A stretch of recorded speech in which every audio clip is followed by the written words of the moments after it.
hello ಎಲ್ರಿಗೂ welcome back to my mini vlog. ಇವತ್ತು ಶನಿವಾರ ಆಗಿರೋದ್ರಿಂದ ಪೂಜೆನೆಲ್ಲ ಮುಗಿಸ್ಕೊಂಡು ಇವತ್ತು ಟಿಫನ್ನಿಗೆ ಟೊಮೊಟೊ ಬಾತ್ನ ಮಾಡ್ಕೊಂಡಿದ್ದೆ. ಇನ್ನು ತಿಂಡಿನೆಲ್ಲ ತಿಂದ್ಕೊಂಡು ಈ ಸ್ಯಾರಿ ಸ್ಟಿಚಿಂಗಿಗೆ ಬಂದಿತ್ತು ಅಂತ ಇದನ್ನು ಕಟ್ಟಿಂಗ್ ಮಾಡಿ ಸ್ಟಿಚಿಂಗ್ ಮಾಡೋಕ್ಕೆ ಕೂತ್ಕೊಂಡೆ. ಇದೇನು ಅರ್ಜೆಂಟ್ ಇರಲಿಲ್ಲ, ಬಟ್ ಬೇರೆ ಏನು ಕೆಲಸ ಇರಲಿಲ್ಲ ಅಂತ ಇವತ್ತೇ ಕಂಪ್ಲೀಟ್ ಮಾಡೋಣ ಅಂತ ಮಾಡಿದೆ. ಬಟ್ ತುಂಬ ಸಲ ಕರೆಂಟ್ ಹೋಗಿದ್ರಿಂದ ಇದು ಇನ್ಕಂಪ್ಲೀಟ್ ಆಗಿದೆ. ಇದ್ರ ಫುಲ್ಲು ಸ್ಟಿಚಿಂಗ್ ಆಗಿರೋ ಬ್ಲೌಸ್ನ ನಾನು ನಾಳೆ ವೀಡಿಯೋದಲ್ಲಿ ಶೇರ್ ಮಾಡ್ಕೊತೀನಿ. ಇನ್ನು ಈ ಬ್ಲೌಸು ಇನ್ಕಂಪ್ಲೀಟ್ ಆಯಿತು ಅಂತ ಅಂದ್ಬಿಟ್ಟು ಮತ್ತೆ ಕರೆಂಟ್ ಬಂದಾಗ ಇನ್ನೊಂದು ಸ್ಯಾರಿಗೆ ಫಾಲ್ ಹಾಕೋದಿತ್ತು ಅಂತ ಫಾಲ್ನು ಹಾಕೊಂಡು ಕೂತ್ಕೊಂಡೆ.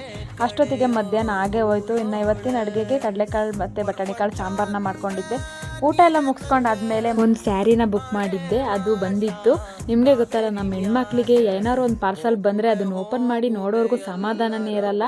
ಇನ್ನು ಈ ಸ್ಯಾರಿ ಏನಕ್ಕೆ ತರಿಸ್ಕೊಂಡಿದ್ದೀನಿ ಅಂದರೆ ಇದರಿಂದ ಒಂದು ಡ್ರೆಸ್ನ ಸ್ಟಿಚ್ ಮಾಡ್ಕೋಬೇಕು ಅಂತ ತರಿಸ್ಕೊಂಡಿದ್ದೀನಿ. ಕಂಪ್ಲೀಟ್ ಸ್ಟಿಚಿಂಗ್ ಆದಮೇಲೆ ಇದ್ರ ಔಟ್ಫಿಟ್ನ ನಾನು ನಿಮ್ಮ ಜೊತೆ ಶೇರ್ ಮಾಡ್ಕೊತಾ ಇದ್ದೀನಿ.